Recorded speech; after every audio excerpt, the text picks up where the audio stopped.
Sebelum kita lanjut, mari kita mengambil sedikit waktu untuk bersatu dalam doa demi kebaikan bangsa kita.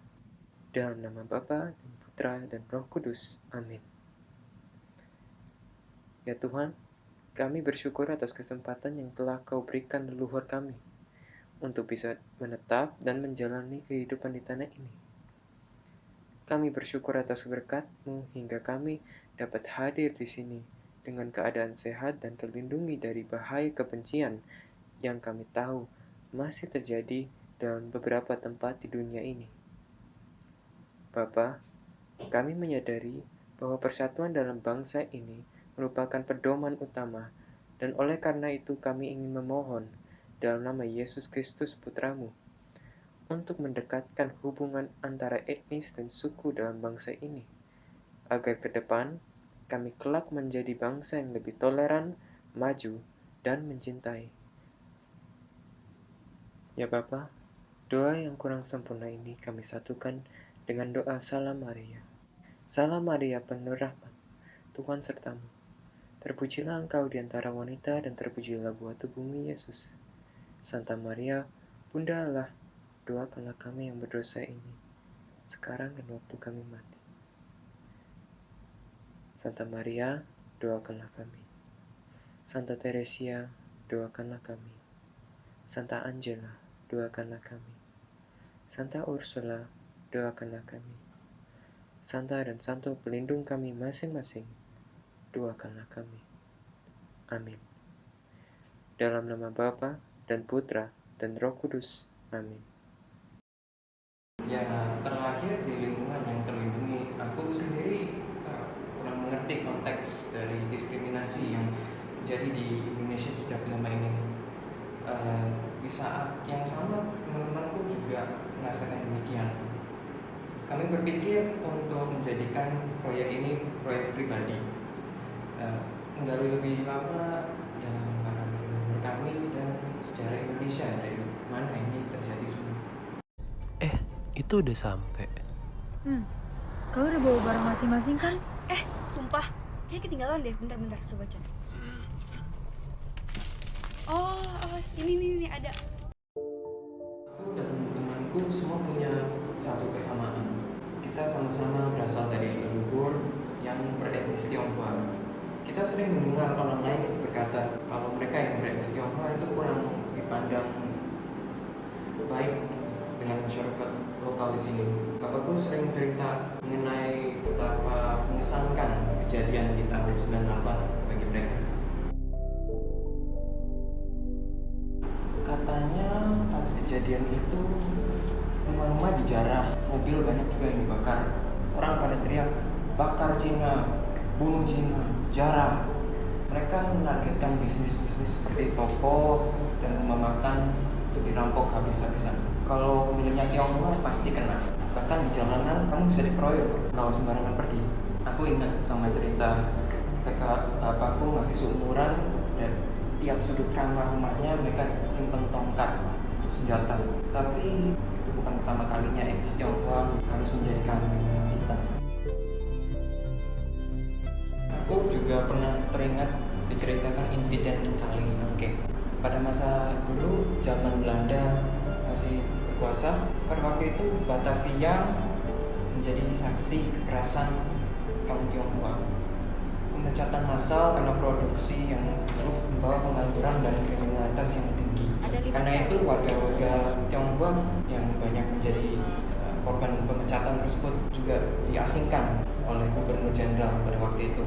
Rencananya diasingkan ke Sri Lanka, tapi ternyata mereka semua dibunuh. Kemarahan rakyat Tionghoa pun datang dengan niat bersenjata. Mereka bertemu diserang oleh pasukan Belanda. Perintah yang dikeluarkan Gubernur Jenderal waktu itu simpel: bunuh semua orang Cina. Rakyat Tionghoa kembali menjadi korban dari kekerasan dan penjarahan, hingga nama kalinya pun mencerminkan kejadian ini. Insiden seperti ini yang membuatku bersyukur hak asasi manusia sudah diakui dunia secara umum walau belum sempurna penerapannya. Lu sama Aaron mau yang mana? Gue ambil topik yang ini aja. Oke, boleh. Gue sama Deka yang ini berarti ya. Oke. Oke. Etnis Tionghoa memang mengalami diskriminasi rasial dan semacamnya. Sebagai bukti, terdapat beberapa contoh kegiatan anti-Tionghoa yang tercatat dalam sejarah. Peristiwa geger Pacinan atau yang biasa disebut dengan Angke terjadi selama 13 hari pada bulan Oktober 1740. Berlangsung aksi pembantaian massal warga beretnis Tionghoa di Batavia. Tercatat pada saat itu terdapat 5.000 sampai 10.000 korban jiwa. Banyak diantaranya disembelih secara sadis di halaman belakang balai kota Batavia. Dan belum termasuk yang dipenjara tanpa pengadilan, hilang tanpa jejak, atau terluka parah.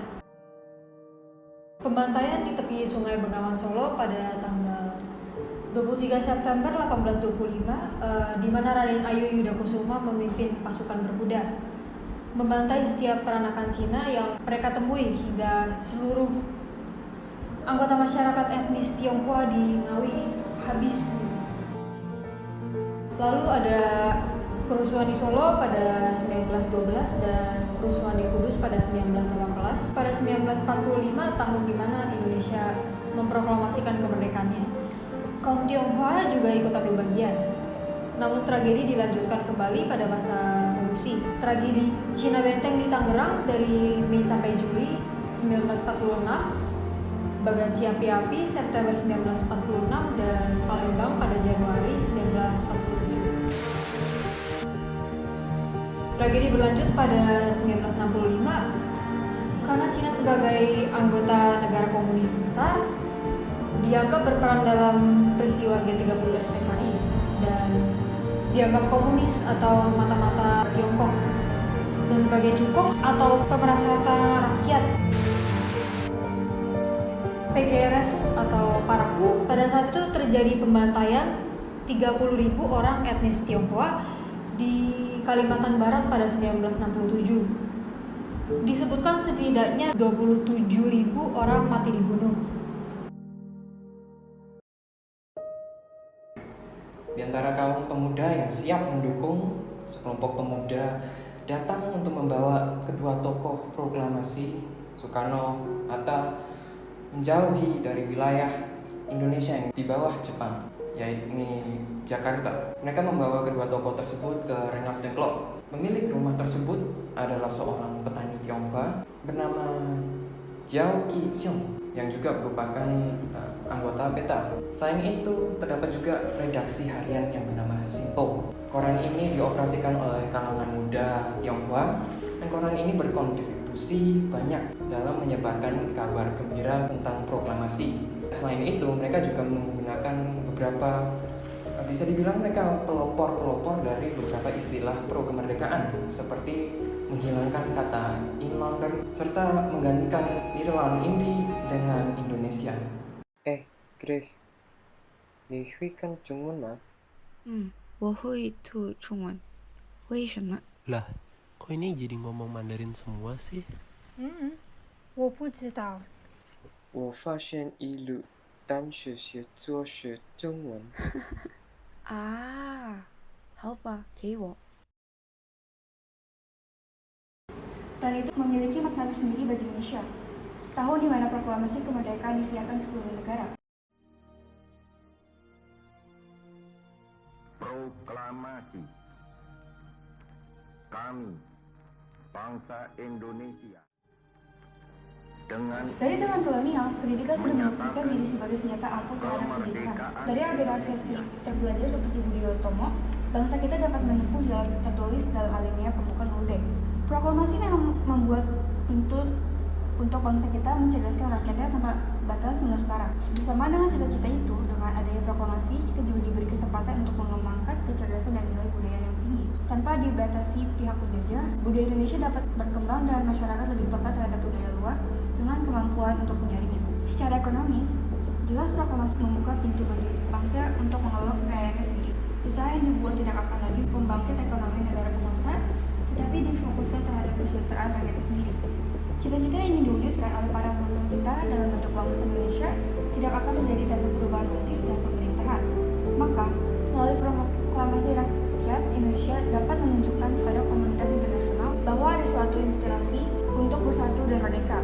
Bangsa Indonesia kini jauh lebih menerima mereka yang beretnis Tionghoa, terutama para generasi muda bangsa dengan berpikiran yang jauh lebih terbuka. Etnis Tionghoa lebih mengambil peran dalam kontribusi ekonomi yang diusahakan dari etnis Tionghoa, terutama dalam bidang teknologi dan informasi.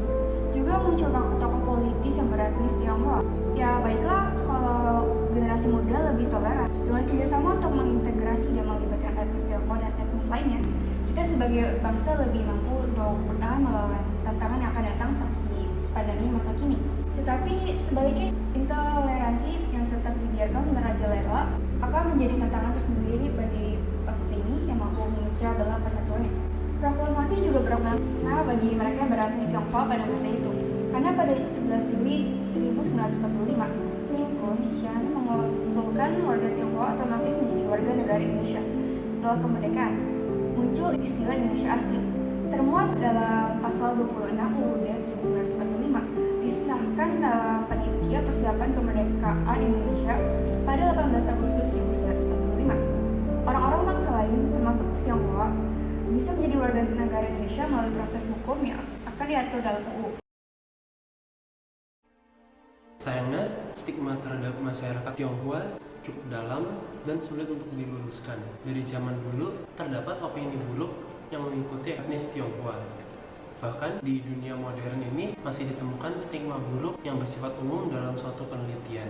Ahok menghadirkan pandangan baru bahwa etnis Tionghoa mampu memimpin masyarakat walaupun merupakan kelompok minoritas. Ini berarti penerimaan masyarakat terhadap etnis Tionghoa semakin besar. Namun, kondisi politik nasional masih dominan menggunakan politik identitas untuk meraih kekuasaan. Hingga tak heran pada pemilihan gubernur DKI Jakarta 2017, Ahok terlibat masalah penodaan agama dan memicu kehebohan di tataran politik nasional dan dipenjara selama 2 tahun. Namun, persoalan Ahok tidak murni permasalahan etnisitas. Menyatakan bahwa di Indonesia, identitas memang masih sangat penting, baik etnis maupun agama. Stigma yang berkembang selama ini mengenai etnis Tionghoa dalam bidang ekonomis dan politis serta sosial budaya sudah didefinisikan sejak zaman Belanda.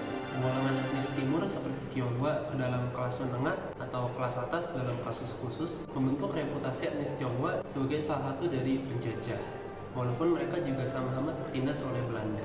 Hal ini pun berkelanjutan di era Orde Baru yang membatasi pergerakan etnis Tionghoa dalam lapangan politik sehingga banyak yang beralih ke ekonomi. Dari hasil penelitian terhadap masyarakat Pariaman dapat disimpulkan bahwa stigma yang diberikan adalah cara berdagang etnis Tionghoa dinilai buruk, seperti mengurangi timbangan, tidak ingin berbagi pengetahuan dagang dengan golongan pribumi, dan monopoli perdagangan dengan memanfaatkan pribumi sebagai buruh kerja.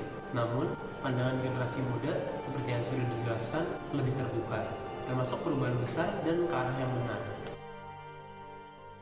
Bapak, terima kasih atas segala perubahan yang telah terjadi di Indonesia hingga saat ini, memberikan kesempatan bagi generasi kami untuk bertemu dengan masyarakat yang penerima dan terbuka, menekuni ajaran kasih-Mu untuk menyertai sesama tanpa pandang bulu. Berkatilah dan bimbinglah bangsa kami dalam jalan ini untuk manusia memeluk perbedaan yang ada dan membanggakan keunikan yang timbul dalam masyarakat. Semoga dengan bergantinya tahun dan lahir generasi yang lebih inklusif, harapan dan cita-cita bangsa ini untuk menjadi satu dapat terwujud dengan wawasan yang lebih luas. Santa Maria, doakanlah kami. Santa Teresia, doakanlah kami. Santa Angela, doakanlah kami. Santa Ursula, doakanlah kami.